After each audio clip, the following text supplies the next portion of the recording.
राधे कृष्णा आप सभी को। कार्तिक कृष्ण पक्ष की त्रयोदशी तिथि के दिन धनतेरस का पर्व पूरी श्रद्धा और विश्वास के साथ मनाया जाता है।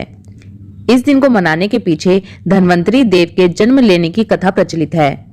शास्त्रों में वर्णित कथाओं के अनुसार समुद्र मंथन के दौरान भगवान धन्वंतरी हाथों में अमृत कलश लेकर प्रकट हुए थे। जिस तिथि को भगवान धन्वंतरी समुद्र से निकले वह कार्तिक मास के कृष्ण पक्ष की त्रयोदशी तिथि थी।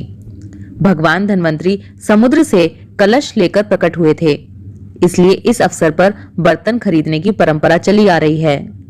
भगवान धन्वंतरी को विष्णु भगवान का अंश माना जाता है और इन्होंने ही पूरी दुनिया में चिकित्सा विज्ञान का प्रचार और प्रसार किया। भगवान धन्वंतरी के बाद माता लक्ष्मी 2 दिन बाद समुद्र से निकली थी, इसलिए उस दिन दीपावली का पर्व मनाया जाता है। भगवान धन्वंतरी की पूजा अर्चना करने से आरोग्य सुख की प्राप्ति होती है।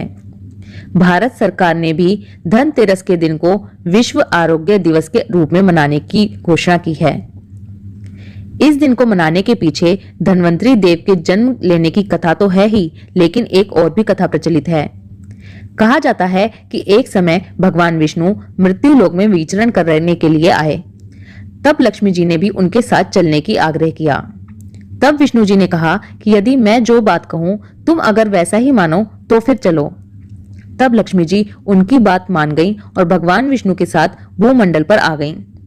कुछ देर बाद एक जगह पर पहुंचकर भगवान विष्णु ने लक्ष्मी जी से कहा कि जब तक मैं ना आऊं तुम यहाँ ठहरो, मैं दक्षिण दिशा की ओर जा रहा हूं, तुम उधर मत आना। विष्णु जी के जाने पर लक्ष्मी के मन में कौतूहल जागा कि आखिर दक्षिण दिशा में ऐसा क्या रहस्य है जो मुझे मना किया गया है, और भगवान स्वयं उधर चले गए। लक्ष्मी जी से रहा न गया और जैसे ही भगवान आगे बढ़े लक्ष्मी जी भी पीछे पीछे चल पड़ी। कुछ ही आगे जाने पर उन्हें सरसों का एक खेत दिखाई दिया जिसमें खूब फल लगे हुए थे। सरसों की शोभा देखकर वह मंत्रमुग्ध हो गईं और फूल तोड़कर अपना श्रृंगार करने के बाद आगे बढ़ीं। आगे जाने पर एक गन्ने के खेत से लक्ष्मी जी ने गन्ने तोड़कर रस चूसने शुरू किया। उसी क्षण विष्णु जी आए और यह देख लक्ष्मी जी पर नाराज होकर उन्हें श्राप दे दिया कि मैंने तुम्हें इधर आने को मना किया था पर तुम नहीं मानी और किसान की चोरी का अपराध कर बैठी। अब तुम इस अपराध के जुर्म में इस किसान की 12 वर्ष तक सेवा करो। ऐसा कहकर भगवान उन्हें छोड़कर क्षीर सागर चले गए। तब लक्ष्मी जी उस गरीब किसान के घर में रहने लगी।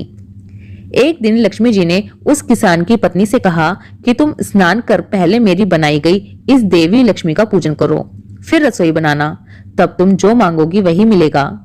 किसान की पत्नी ने ऐसा ही किया। पूजा के प्रभाव और लक्ष्मी की कृपा से किसान का घर दूसरे ही दिन से अन्न, धन, रत्न और सोने आदि से भर गया। लक्ष्मी ने किसान को धन धान्य से पूर्ण कर दिया। किसान के 12 वर्ष बड़े आनंद से कट गए। फिर 12 वर्ष के बाद लक्ष्मी जी आने के लिए तैयार हुई।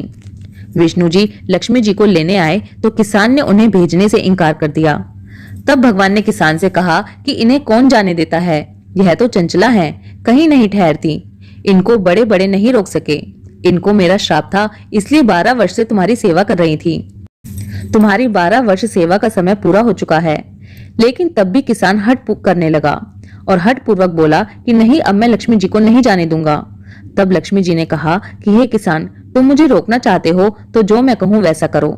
कल तेरस है, तुम कल घर को लीप पोत कर स्वच्छ करना, रात्रि में घी का दीपक जलाकर रखना और सायकाल मेरा पूजन करना।